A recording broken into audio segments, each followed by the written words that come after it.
En un primer momento estuvimos hablando de la primera etapa del conflicto colectivo de carácter económico o de interés, y que fue precisamente la etapa del trato directo.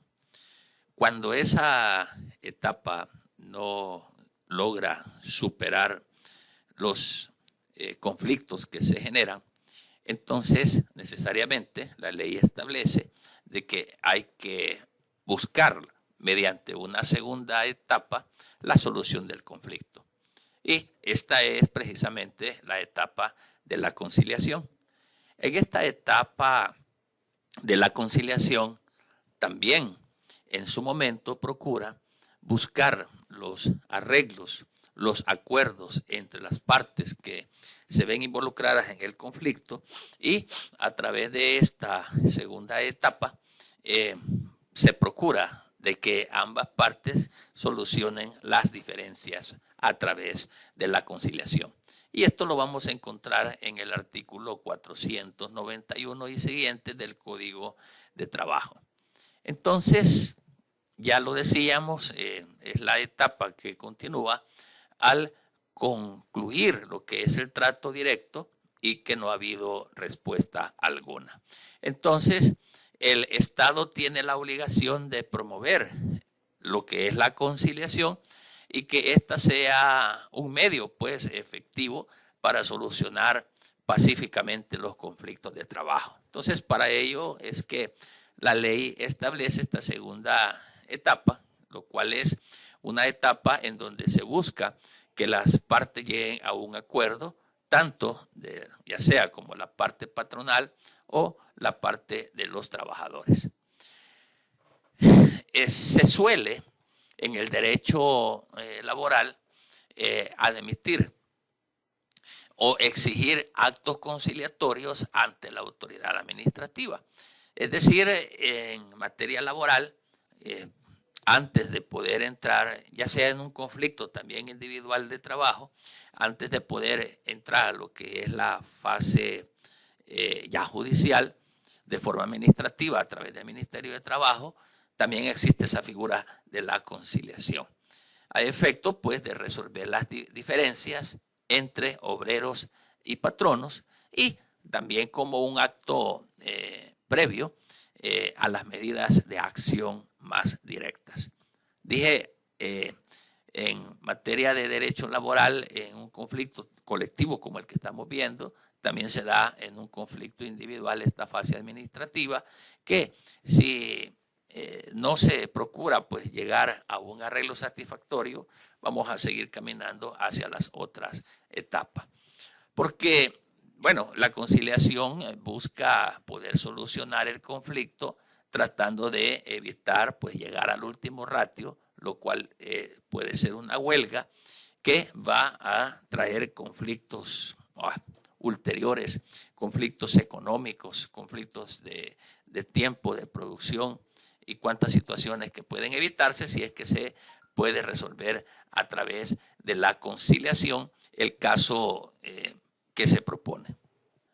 La conciliación la encontramos en el artículo 491 de nuestro Código de Trabajo y vamos a verla. ¿Cómo es que se prescribe como tal esta figura? Está dentro de su sección tercera del Código de Trabajo, artículo 91, habla de conciliar, es decir, es el momento de resolver una diferencia cuando hay negativa de parte de algunas de los intervinientes en el conflicto.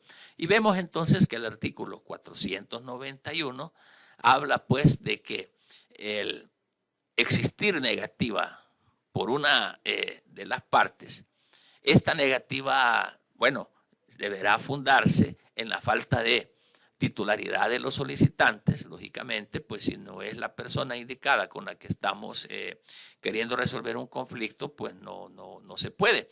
Entonces, en todo caso, el director general de trabajo, ¿verdad?, como un acto previo a esta etapa conciliatoria, va a comprobar, en efecto, si existe o no tal extremo en un plazo pues que no sea mayor a 3 días hábiles. Estos se cuentan, estos plazos según el artículo 491, se cuentan a partir del siguiente día al que se ha recibido en el Ministerio de Trabajo la solicitud. Es lo que está refiriendo el artículo 492, que ya lo vamos a ver. Esa diligencia no estará sujeta a ninguna formalidad y la resolución del director general no admitirá ningún recurso. Esto lo establece el artículo 491. Y pero el 492 establece también que al recibir la solicitud de conciliación, el director general de trabajo, de forma inmediata, si él decidiera no intervenir como tal, puede también asignar a un conciliador para que dentro de los 48 horas siguientes pues, a dicho trámite se puedan citar a las partes en conflicto a efecto de que se acuerden los horarios y las fechas establecidas para la reunión de conciliación. Y de esa manera, pues según lo que establece el artículo 492, se puedan nombrar a las personas que las hayan de representar y asesorar para la audiencia que se va a dar. Pero en caso de desacuerdo o de inasistencia, el director general de trabajo es el que va a hacer los señalamientos respectivos. Así pues lo establece el artículo 492 dentro del procedimiento que debe de llevar esta etapa de la conciliación.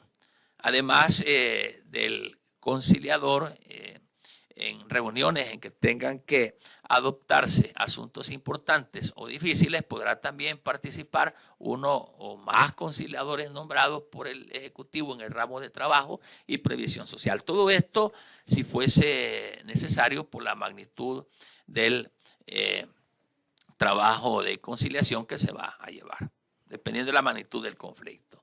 Así pues, el 493 señala que el conciliador deberá pues de moderar el comportamiento de los interesados y procurar avenirnos. De eso se trata, lógicamente, y para ello pues deberá proporcionarles sobre los distintos puntos de discordia las soluciones a que a su juicio sean equitativas y encaminadas a armonizar los intereses del capital y del trabajo también. Entonces el artículo 493 habla más que todo de lo que es la función del conciliador.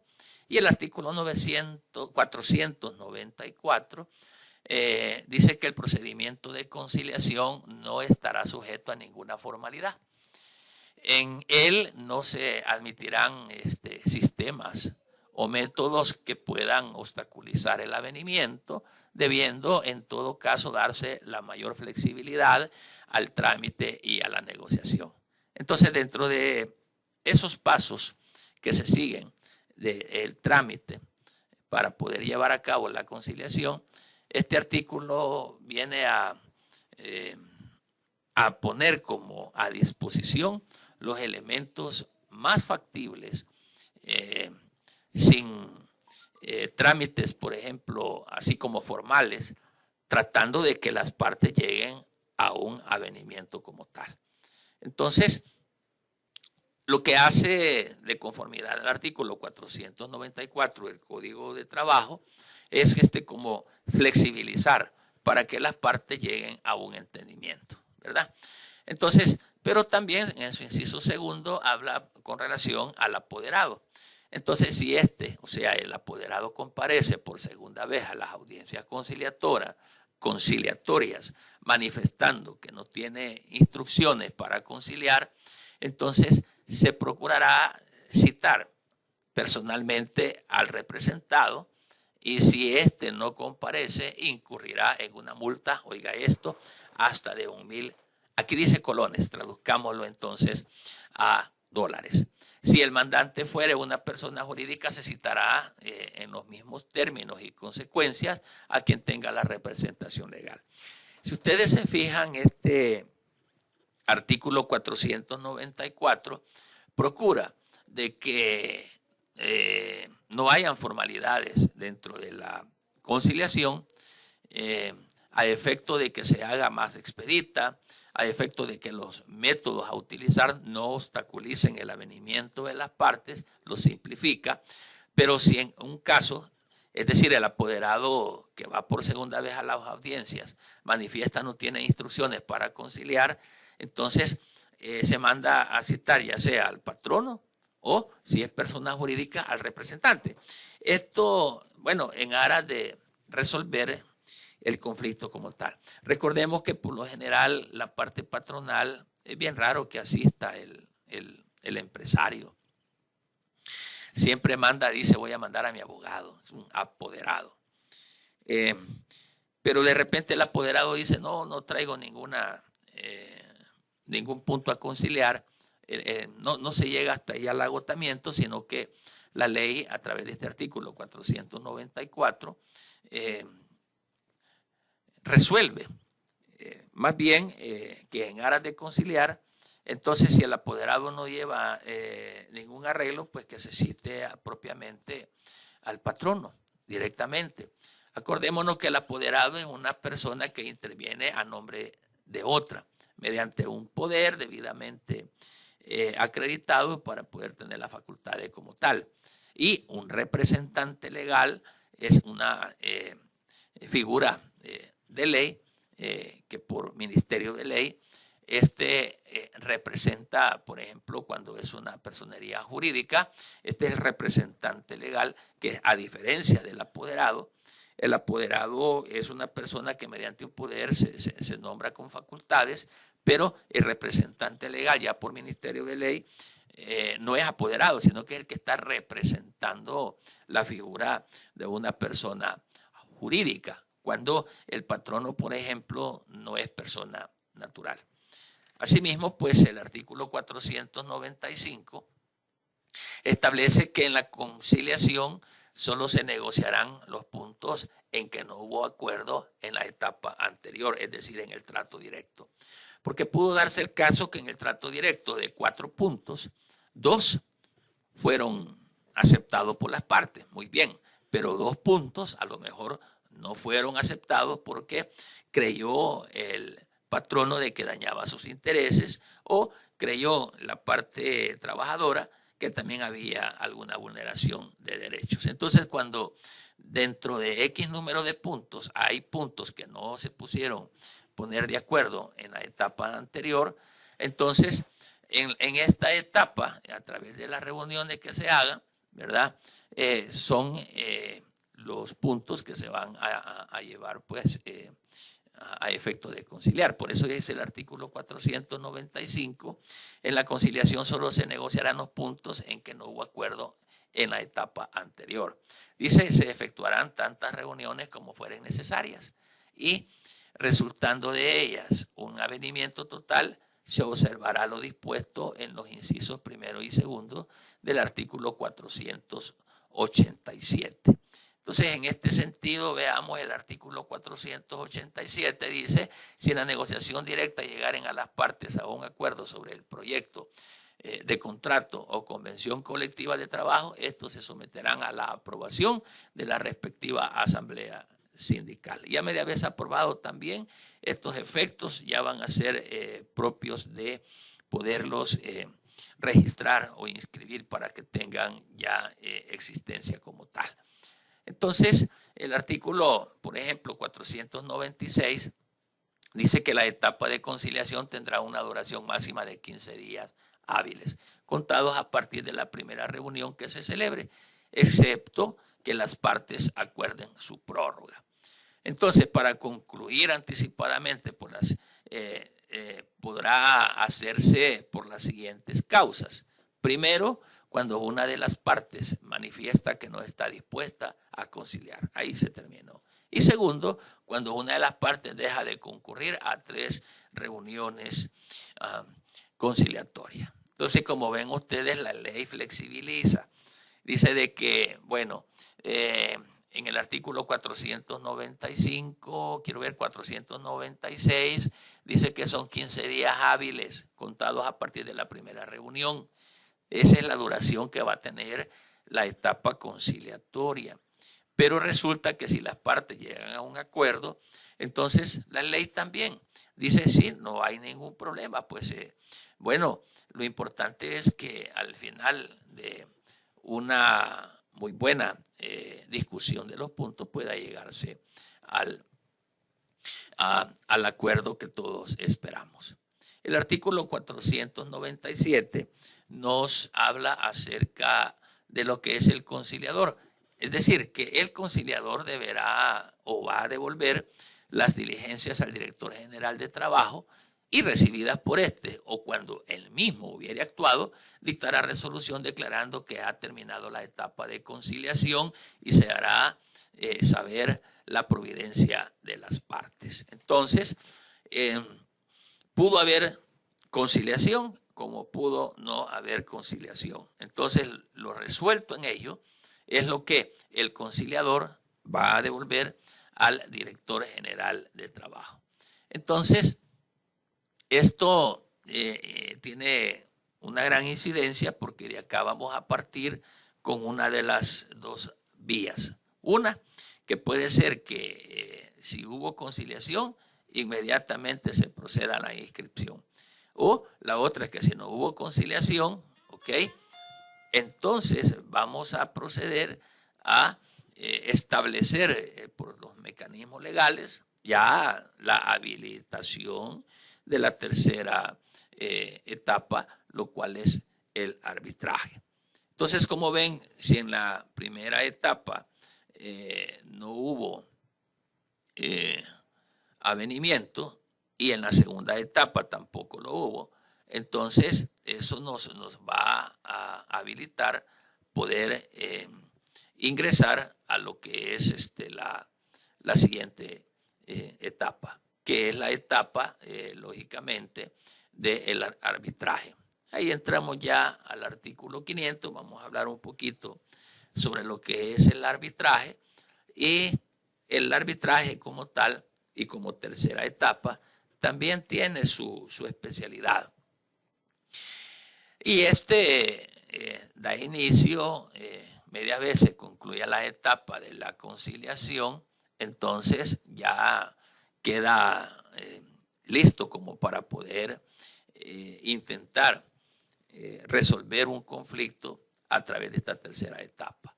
Entonces podemos decir que al igual que la conciliación, el Estado resuelve o al menos ayuda pues en la solución de conflictos laborales mediante el Ministerio de Trabajo y mediante lo que establece lógicamente la Constitución en el artículo 49. Entonces vamos a decir que el arbitraje es el procedimiento al que se someten las partes de forma voluntaria y de forma obligatoria, cualquiera de las dos formas. Ya vamos a ver cómo es eso. Todo ello pues con el fin que se resuelvan los conflictos. Entonces, estos son nombrados por las partes. Por ejemplo, el sindicato nombra a su persona, su árbitro. Puede nombrar el patrono su árbitro. Y también el director general de trabajo nombra. Y ahí se forma, por ejemplo, una tripleta arbitral. Y las resoluciones que saquen estos árbitros son llamadas laudo arbitral. Ya vamos a ver eso. Cuando se habla de arbitraje voluntario, porque acabo de decir de que el arbitraje puede ser voluntario o puede ser también el arbitraje obligatorio. Cuando se habla de un arbitraje voluntario, se refiere a que las partes están de acuerdo a someterse a este tipo de procedimiento. Y es también conocido como nominal, porque muchas veces en los contratos o en los convenios que se celebran, ahí ambos deciden que cualquier controversia que se genere va a ser resuelta mediante el sistema arbitral, por ejemplo. Entonces ellos lo hacen de forma voluntaria. Pero se llama también al arbitraje obligatorio cuando los conflictos colectivos de carácter económico afectan un servicio que sea esencial. Es decir, es obligatorio porque si ustedes están viendo, acá la ley dice que hay que pasar por esta etapa. No es que si yo no quiero el arbitraje o no lo dije o no lo establecí, voy a obviar esta parte y me voy de una vez a la huelga. No, si el Código de Trabajo ya le está dando las 4 etapas del conflicto y dentro de las 4 etapas está el arbitraje, hay que ir al arbitraje. Y como ya está escrito como tal en el Código de Trabajo, en su artículo 500, con toda su formalidad de cómo se desarrolla, entonces no quiere decir que es voluntario, si yo quiero sí, si no quiero no. No, aquí también, por ley, también se le llama arbitraje obligatorio. Y esto es más que todo para evitar afectar servicios esenciales. Son aquellos servicios cuya interrupción pone en peligro la vida, por ejemplo. Imagínense, vayan a la huelga todos los enfermeras, doctores, cierren todos los hospitales y todo eso, sería grave porque está poniendo en riesgo la vida. La seguridad, por ejemplo, que toditos los soldados, que todos los policías, por ejemplo, los encargados de la seguridad, dijeran que se van pues todos a la huelga, pues, y que cierran todo. Entonces pone en peligro la seguridad, lógicamente, la salud y aquellas condiciones normales de la existencia de una de las partes o de toda la población. Entonces, en ese sentido, el arbitraje se vuelve obligatorio y las partes se sujetan a lo que los árbitros al final resuelven como laudo arbitral. Entonces, esa acción, como dije hace un momento, de laudo arbitral es lo que se le llama precisamente a la resolución confiada a un árbitro. Entonces, eso es lo que tenemos con relación al arbitraje. Ya vamos a ver un poquito de lo que dice el código como tal. Vamos a ver un poquito de lo que dice el código en el artículo 500, sección 4 del arbitraje, artículo 500 del Código de Trabajo. Dice el artículo 500 que habiéndose terminado la etapa conciliatoria, el arbitraje procederá en los siguientes casos. Primero, cuando las partes voluntariamente convengan en someterse al arbitraje como medio de solucionar conflictos. Eso es lo que estábamos hablando como un arbitraje voluntario. Segundo, cuando en el contrato o convención colectiva de trabajo se hubiera estipulado el arbitraje, que también es voluntario, pero es nominal, porque está plasmado en el instrumento, en el contrato. Tercero, siempre que se trate de servicio esencial a la comunidad. Entonces ahí ya no es voluntario, sino que el arbitraje se vuelve obligatorio. Dice también en su segundo inciso que no será necesaria la escritura de compromiso y el conflicto se considera sometido al arbitraje desde que se ponga de manifiesto el acuerdo de las partes. Eso es lo que establece el artículo 500. Y el artículo 571 dice que dentro de las 24 horas de haberse sometido el conflicto al arbitraje, cada una de las partes, lo que veíamos en las láminas hace un momento, va a designar un árbitro y se le nombrará o se le comunicará al director general de trabajo. Pero si las partes o alguna de ellas, oiga esto, no hubieren o no hicieren el nombramiento en dicho plazo, entonces va a ser el director general quien lo va a hacer en nombre del infractor o de los infractores. Entonces, cuando se designa, ¿ya? En el artículo 501 dice que designados que hayan sido dichos árbitros serán citados por el director para que concurran a su despacho dentro de las 24 horas siguientes para ser juramentados por dicho funcionario y para elegir, dice, a un tercer árbitro que será el presidente del tribunal. Si no se pusieran de acuerdo en la elección, entonces el director, dentro de las 24 horas siguientes, hará el nombramiento y va a tomar juramento al tercer árbitro. Y entonces el director le va a dar la posesión de los cargos a todos los miembros del tribunal. Se llama tribunal, recuerden, porque está compuesto de 3 personas, tribunal. Entonces, el artículo 502 dice que los árbitros deben de ser ciudadanos salvadoreños, mayores de 24 años, que sepan leer y escribir, que se encuentren en el goce pleno de sus derechos civiles y políticos y que no hayan sido condenados por delito. Es decir, que el 502 del Código de Trabajo, el artículo 502, señala las condiciones para poder llegar a ser árbitro, ¿verdad? No es cualquier persona, sino que pues, debe de tener las facultades constitucionales y civiles para poderlo ejercer el cargo. En el artículo 503 dice que no podrán ser miembros del tribunal de arbitraje. Veamos quiénes son los que está la ley inhibiendo. Dice las personas que directa o indirectamente hubieran intervenido en representación de las partes en las etapas de arreglo directo o de conciliación. Estos no pueden. ¿Por qué no pueden? Porque un árbitro debe de ser imparcial. Un árbitro no debe de parcializarse por un lado o por otro, o que tenga un interés directamente en el conflicto que se está generando. Y B, toda persona ligada a cualquiera de las partes, para evitar alguna decisión que no se tome objetivamente, sino subjetivamente, ¿verdad? Que no vaya a estar ligada con sus directivos, con los empleados, que no vaya a estar ligada con los representantes, con los socios, con los afiliados, asesores, apoderados o abogados permanentes. Es decir, para que no se vaya a perder una de las características dentro de lo que es el componente arbitral, que es la imparcialidad. ¿Ok?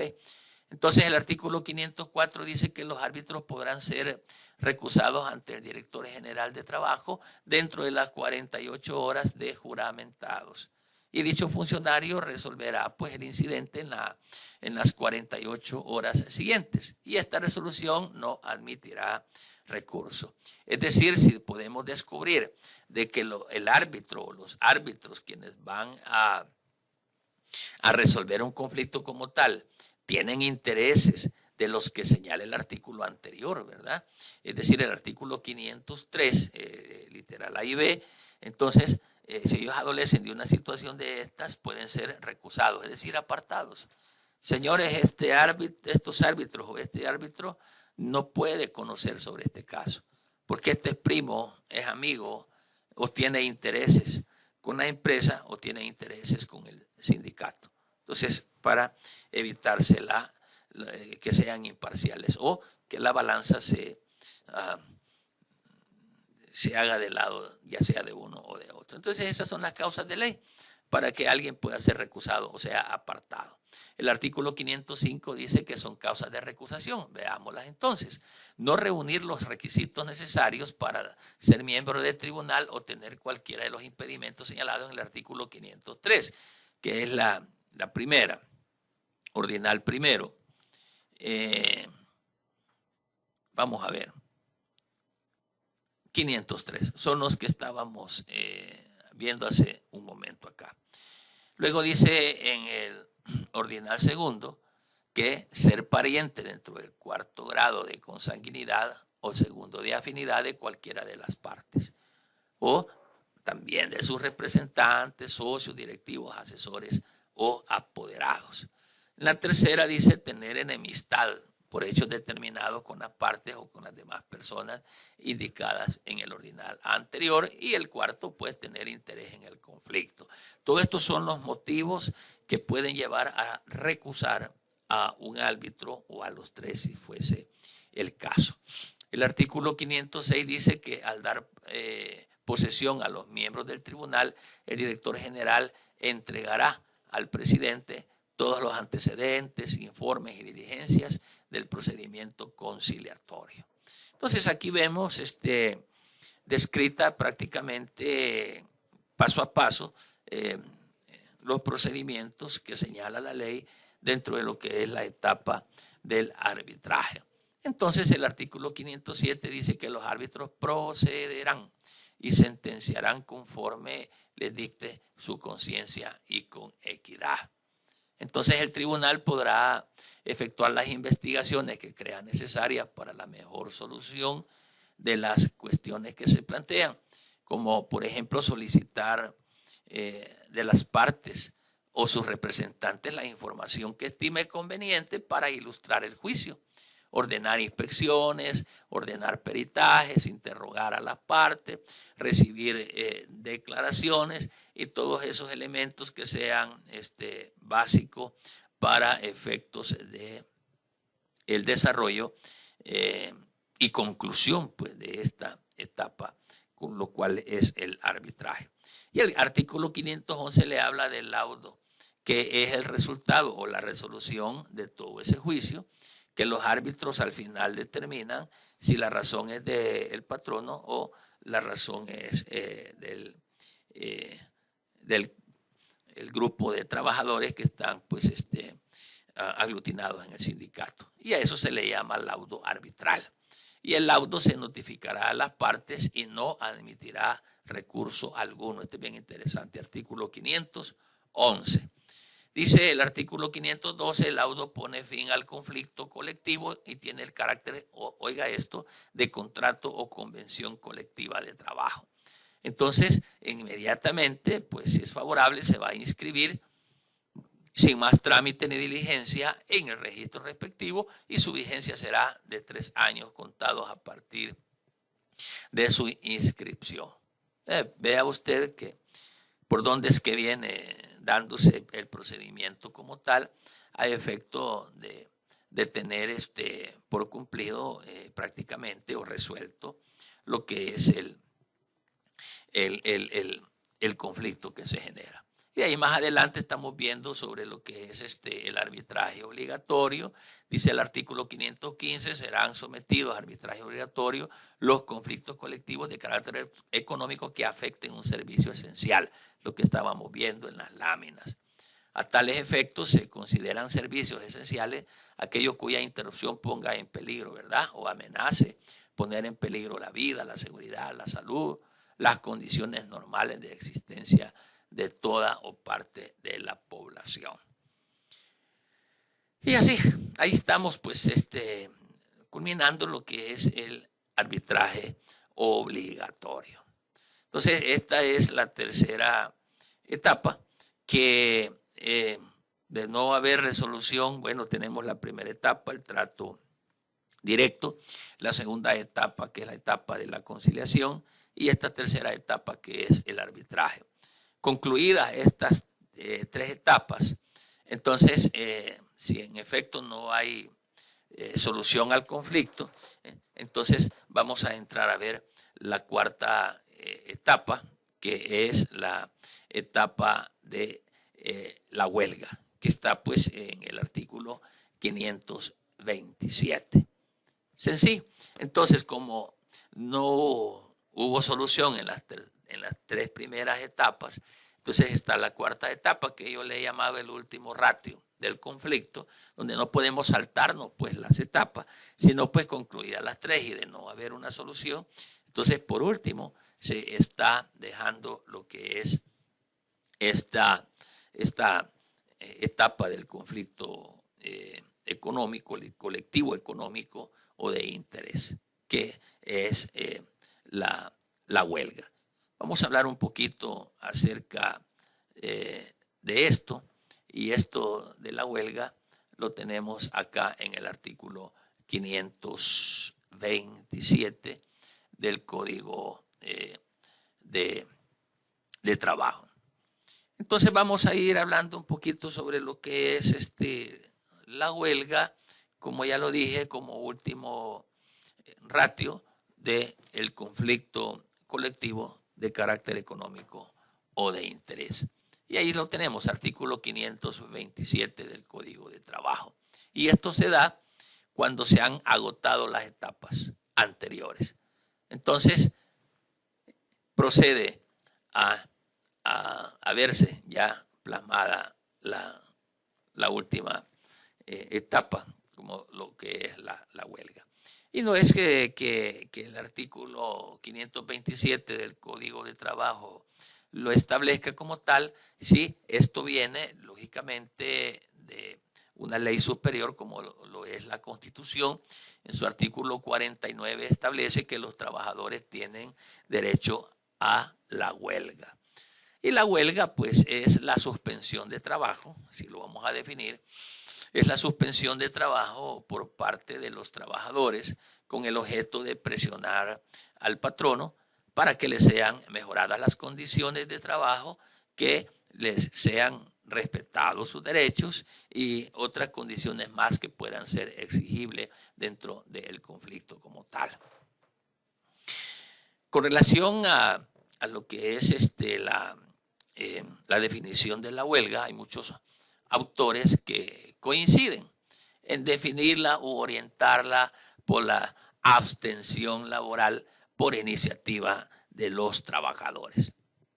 Entonces, en ese sentido va a resultar un poquito difícil encontrar una definición que comprenda pues ese conjunto de fenómenos que son tan complejos y diferenciados que abriga el nombre de la huelga que se le ha dado a esta suspensión. Pero de tanta definición que podemos encontrar, nos podemos poner de acuerdo en decir que la huelga como con el objeto de hacer presión sobre la voluntad de quien la emplea, entonces es la interrupción concertada del trabajo por parte de los asalariados. Vamos a detener el trabajo para presionar a la parte patronal que resuelva este conflicto que se ha generado. Entonces, como ya estamos en la cuarta etapa, en esta cuarta etapa que es conocido como la huelga, también no es cuestión de que porque ya se corrieron las tres etapas, hoy nos vamos a la cuarta, que es la huelga, y ya estuvo. No, sencillamente también esta huelga debe de calificarse, no es así nomás.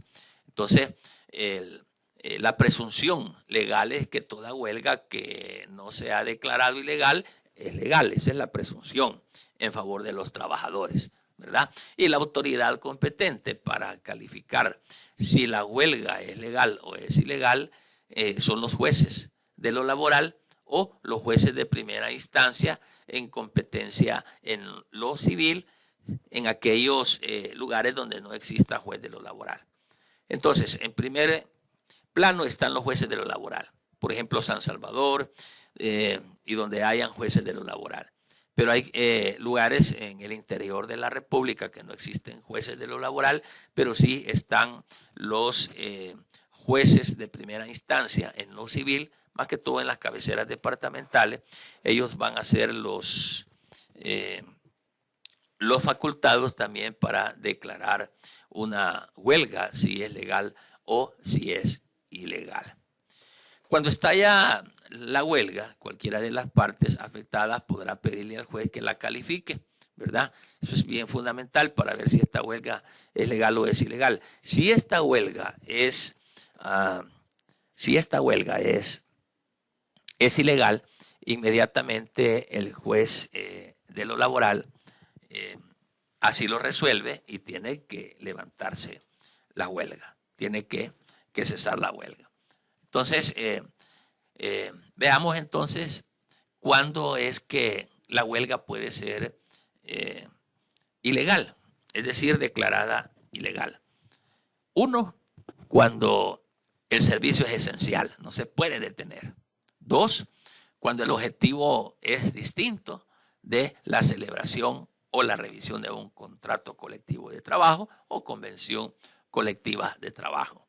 Tercero, cuando no se hayan cumplido las etapas anteriores. Cuarto, cuando haya sido establecida antes de 4 días contados a partir de la notificación. 5, cuando los trabajadores no alcancen el 50% más 1. 6, cuando no se limite a la suspensión pacífica del trabajo. Ahí se genera muchas veces violencia. Ustedes tal vez habrán visto por los medios de comunicación, las noticias y todo eso, de que hay conflictos de esta índole, pero que no se limitan a suspenderlo de forma pacífica, sino que viene la violencia. Hay golpes, daños a la propiedad privada, situaciones que se ven y que se dan. 7, cuando no haya sido declarada por la mayoría de los trabajadores de la inspección solicitada por parte interesada, y que resulte pues que los trabajadores no respeten la libertad de trabajo de los no sindicalizados. Porque sucede de que en una huelga puede ser de que no todos los trabajadores acuerpen. Hayan 2 que 3 por ahí que digan, no, yo ni del sindicato soy, yo quiero trabajar. Entonces, los que están en huelga tienen que respetar a aquellos que no quieren participar de ella como tal. Entonces, ahí vemos esencialmente cuáles son los puntos más principales que pueden declarar que la huelga es ilegal. Y en este sentido, pues ver el cuerpo de leyes, por ejemplo, ya que es lo que prescribe, podemos encontrar en el artículo 527 lo que decíamos hace un momento, que es la suspensión colectiva de trabajo. Así dice el artículo 527 con relación a la huelga, que es concertada por una pluralidad de trabajadores con el propósito de obtener una finalidad determinada. Entonces el artículo 528 dice que las huelgas que reconoce el Código de Trabajo para efectos laborales únicamente serán aquellas que tengan cualquiera, dice, de las siguientes finalidades. Veamos, aquí hay 3 finalidades. Primero, la celebración o revisión del contrato colectivo de trabajo. Segundo, la celebración o revisión de la convención colectiva de trabajo. Y tercero, la defensa de los intereses profesionales comunes de los trabajadores. Si la huelga no se hace con estos 3 fines, puede ser declarada ilegal. El artículo 529 dice, el acuerdo de huelga debe ser aceptado por votación secreta. Si la huelga fuese decidida por la mayoría de los trabajadores de la empresa o establecimiento que estuviera afectado por el conflicto, tal decisión obligará a todo el personal. Cuando hubiere sido adoptado por menos de la mayoría absoluta, el sindicato y los trabajadores intervinientes en el conflicto estarán obligados a respetar la libertad de trabajo de quienes no se adhieran a la huelga. En todo caso, esta minoría deberá representar no menos del 30% de los trabajadores afectados en el conflicto. El artículo 530 dice que la huelga no podrá estallar antes de haber transcurrido 4 días contados a partir de la fecha de la notificación a que se refiere el artículo anterior, ni después de 30 días posteriores de la misma notificación. Aquí están los plazos. El inciso segundo dice, tampoco podrá estallar cuando el objeto del conflicto fuese la revisión de un contrato colectivo existente y el término de duración del mismo no se haya vencido. Aquí vemos entonces cómo el Código de Trabajo le va describiendo el procedimiento como tal.